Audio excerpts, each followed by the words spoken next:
Hello नमस्ते everyone, how are you all होइन। म चाहिँ यहाँ फेरि एउटा रिभ्यू लिएर आएको छु। बट रिभ्यू भन्नु अगाडि म तपाईँहरूलाई एक चिज सुनाउँछु।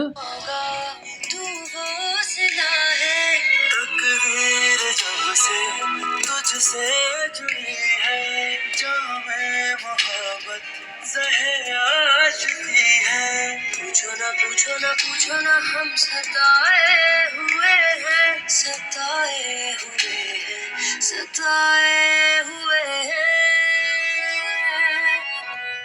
हो। यो चाहिँ एउटा पाकिस्तानी ड्रामा थियो जुन चाहिँ 2021 मा आएको थियो र यो गीत एकदमै हिट भएको थियो, as well as drama Humsafar पनि होइन। ड्रामा पाकिस्तानी ड्रामा फ्यान्सहरूले यो ड्रामा नहेरेको त सायद कमै होला होइन। एकदमै राम्रो थियो। यसमा चाहिँ फरिन साइदको मेन रोल अनि हाइना आमिरले चाहिँ खेल्नु भएको थियो र यसमा चाहिँ फरिन साइद चाहिँ अलिक मोडर्न धनी घरानको छोरा हुन्छ र हाइना चाहिँ हाइना पनि त्यही घरानको छोरी, तर उसलाई चाहिँ उसको ड्याडीले सानोमै छोडेर अर्कैसँग बिहा गरेर विदेश गएको हुन्छ कि, त्यस्तो खालको स्टोरी हुन्छ होइन। त्यस्तै गरी अहिले लेटेस्ट यो फरहान साइदको नयाँ आएको छ। फरहान साइदले खेल्दैन खेल्यो भने चाहिँ उसले एकदमै हिट सिरिजहरू खेल्छ कि, पाकिस्तानी सिरिज लभरहरूलाई थाहा हुन्छ। र अहिलेको चाहिँ लेटेस्ट यो भइरहेको छ, इट्स गोइङ अन। मलाई एकदमै यो सेयर गर्नु मन लागेर मैले गरिहालेको। जसले सुरु गर्नु भएको छैन सुरु गर्नुहोस् होइन। म त एपिसोड 18-19सम्म पुगिसकेँ होइन। अब तपाईँहरूले स्टार्ट गर्नुहुन्छ। यो चाहिँ एभ्री मन्डे र ट्युजडे आउँछ होइन। बस तेरा साथ, यसको पनि गीत चाहिँ यति क्याची छ, जस्तो हमसफरको गीत क्याची भएको जस्तै यसको पनि गीत चाहिँ एकदमै क्याची छ। यो चाहिँ भर्खर नयाँ भएकोले गर्दा अहिले त्यति त्यो गीत चलेको छैन, तर यो गीत चाहिँ हमसफरको जस्तै हिट हुन्छ भनेर मलाई थाहा भइसकेको छ। त्यही भएर म तपाईँहरूलाई सुनाउन गइरहेको छु है।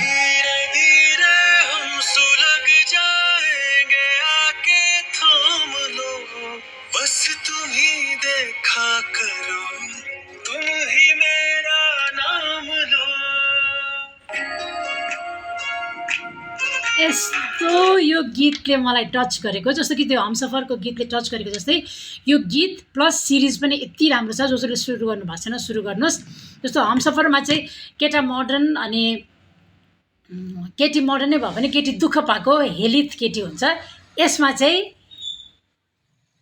मोडर्नै हो तर यसमा चाहिँ हेलित केटा के, घरबाट सबैले हेला गरेको, के अरे आमा बाउ बितेको होइन, अनि अङ्कल आन्टीले पालेर राखेको केटा कस्तो हुन्छ। अनस छ उसको रोल चाहिँ होइन, अनस। अनि हो त्यो अनसको दुःख पाएको कहानी होइन।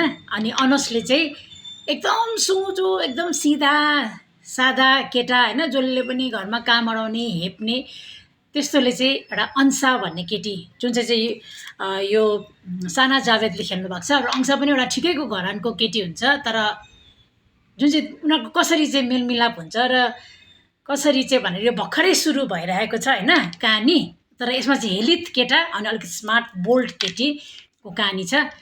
जसले सुरु गर्नुभएको छैन हेर्नुभयो भने चाहिँ तपाईँ I know you all will also love it the way I'm loving it. अनि मैले यो दुइटाको कम्पेयर गरेर चाहिँ किन देखाएको भने हमसफरको त्यो गीत होइन, दिल ये मेरा तेरे दिल से जा मिला है भन्ने गीत यति हिट, मैले पनि त्यसको टिकटकहरू बनाएँ। त्यस्तै अहिले नयाँ यो बस तेरा नामको पनि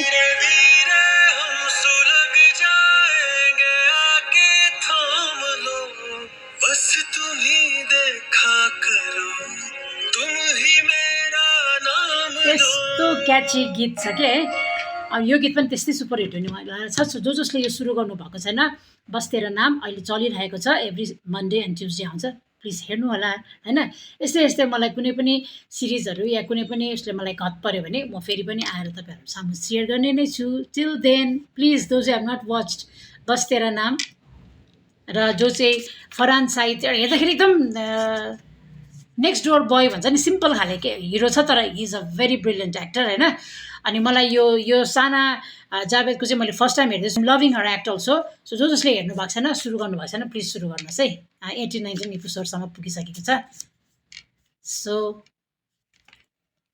I'll again be back with another review. So those who have not watched and those who have not started watching बस तेरा नाम है आजै युट्युबमा गएर सर्च गरिहाल्नुहोस् त म त एभ्री विक पर्खिँदै हेरिरहेको छु तपाईँहरूले त कन्टिन्यू 18-19 एपिसोडसम्म हेर्न सक्नुहुन्छ सो प्लिज स्टार्ट गरिहाल्नुहोस्